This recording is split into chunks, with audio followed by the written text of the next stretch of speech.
We are celebrating today the Holy Eucharist. June 13th is also the feast of Saint Anthony of Padua. So let me report to you the following true story. 今日は御聖体をお祝いしていますが、6月13日はパドバの聖アントニオの祝日でもあります。これから本当に起こったある出来事をご紹介しましょう。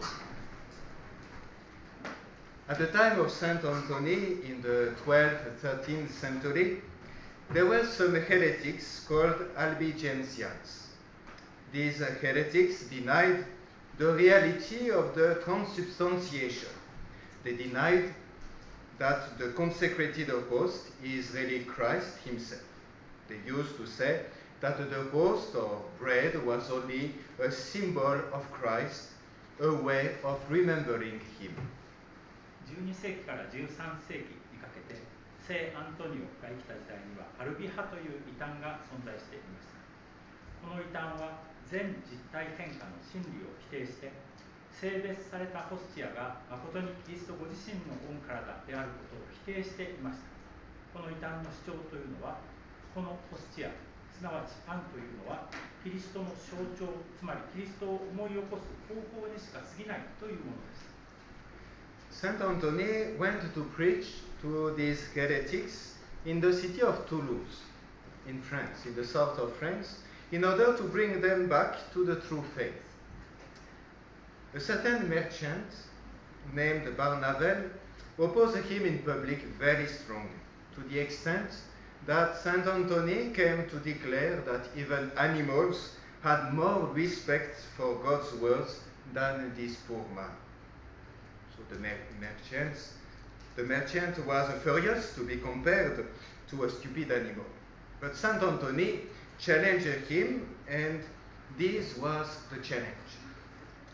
The merchant would not give his mule any food for 3 days. Then the mule would be brought to the city square in the presence of everybody. The merchant would be on one side with the best fresh food he would find for his mule. Saint Anthony would be on the other side with the Blessed Sacrament. Then everybody would witness what the mule would do. If the hungry mule acknowledges the real presence of Christ in the Holy Eucharist, instead of rushing to the food, then the merchant would have to admit the truth of the Roman Catholic faith. And the merchant agreed with this challenge. 聖アントニオはこの異端の人々を誠の信仰に連れ戻そう。フランスのトゥールーズという町にいた異端の人々に説教しに行きました。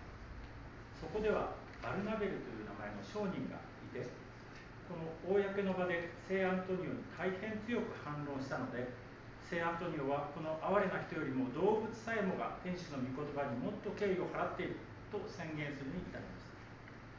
この商人は自分が愚かな動物に例えられたとして大いに怒りました。ところが聖アントニオはこの商人にある挑戦状を突きつけたのです。その挑戦とは次のようなものです。この商人は自分の持っているラバに3日間全く餌を与えず、その後でこのラバを町の広場の公衆の面前に連れてくること。商人はこのラバのために最高の新鮮な餌を準備して、広場の一方に陣取ること。他方、聖アントニオの方は、御聖体を持って広場の反対側に陣取ること。そうすれば、ラバがどのように行動するかを誰もが見ることができるでしょう。もしこの空腹のラバが餌に向かって突き進まないで、御聖体におけるキリストの実存を認めるなら、商人はローマカトリックの信仰の真実を認めるということ。すると、この挑戦をこの商人は受けて立つと言いました。So during 3 consecutive days, the mule was deprived of any food. And Saint Anthony on his side fasted and prayed earnestly for the conversion of the heretics. After 3 days, in the presence of many witnesses, the hungry animal was brought to the middle of the city square. The merchant was on one side, with plenty of food, fresh food, for the mule. Saint Anthony was on the other side, holding the Holy Eucharist under his coat.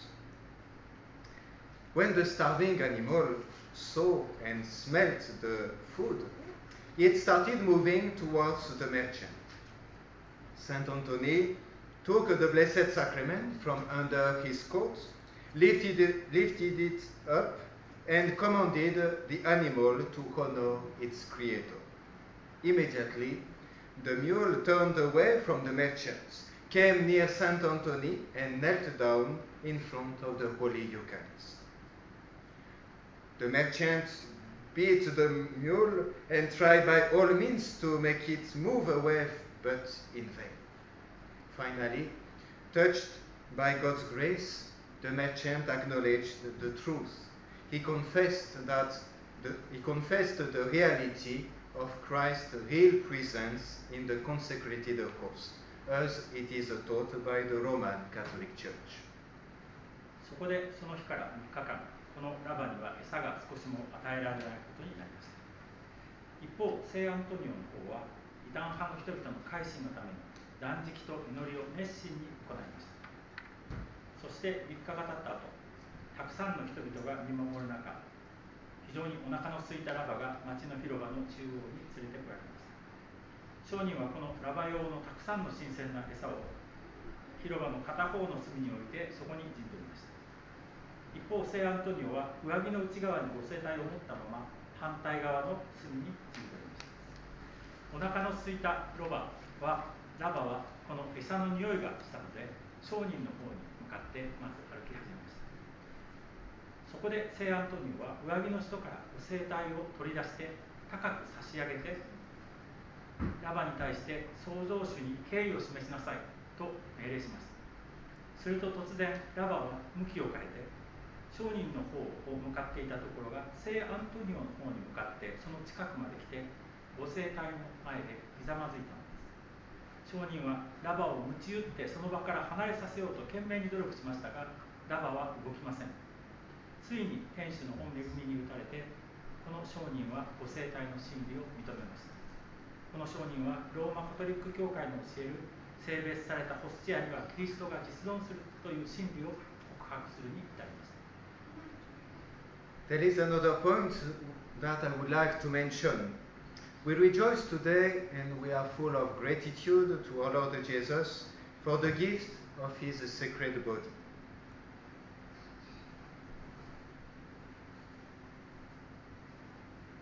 もう一つお話ししておきたいことがあります。今日私たちは私たちの主イエスが私たちにご聖体をくださったことを喜び、またその感謝に満たされています。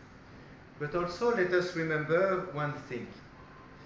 In order to allow us the benefits of the most precious gift of his body, our Lord Jesus has accepted not only numerous irreverences against his sacred body by careless people, but also many horrible sacrileges.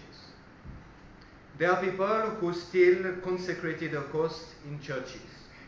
They commit all kinds of horrors against them, such as stabbing or burning them or mingling them with human excrement. They organize abominable and obscene ceremonies during which they do everything they can to ridicule, debase, and outrage our Lord Jesus. There are Catholic priests who have betrayed their priesthood and who, for some reason, accept to celebrate black masses. A black mass is a blasphemous parody of Holy Mass, during which such unfortunate priests change bread and wine into the body and blood of Christ in order to offer them to Satan and to desecrate them abominably. Why such abominations? Because such sins allow the devils to increase considerably their power on earth. So, The devils promise the people committing such sins their help for them to get fame, money, pleasure, revenge, or whatever they want. しかしまたこのことも全てはいけません。ご自分のご聖体という最も尊い賜物を私たちが受けられるようにしてくださるために、主イエスは不注意な人たちによる数々の不敬の行為ばかりから無数の恐るべき道徳の行為をも甘んじて受けておられます。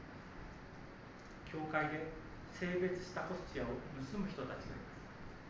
このような人たちはご聖体を刺したり燃やしたり、あるいは人糞と混ぜるようなあらゆる種類の恐るべき冒涜の行いをするのです。また私たちの主イエスを嘲笑い、貶め、侮辱するために考えうるあらゆることを行う忌まわしく乱れな儀式を行ったりします。自らの祭職に背き、何らかの理由から黒ミサを執行することを引き受ける司祭たちもいます。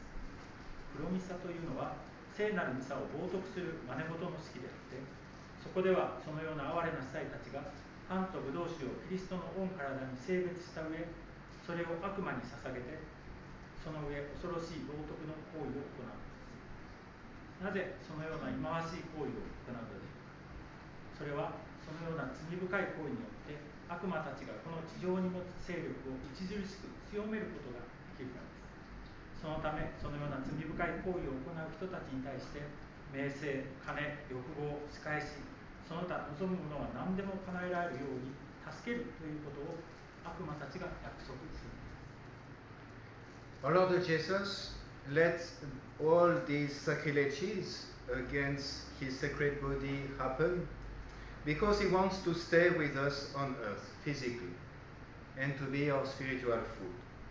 So, together with our adoration and thanksgiving, let us not forget to offer deep-hearted reparation for all these abominable sacrileges. At Pontmain and at Akita, the Blessed Virgin has called for reparation.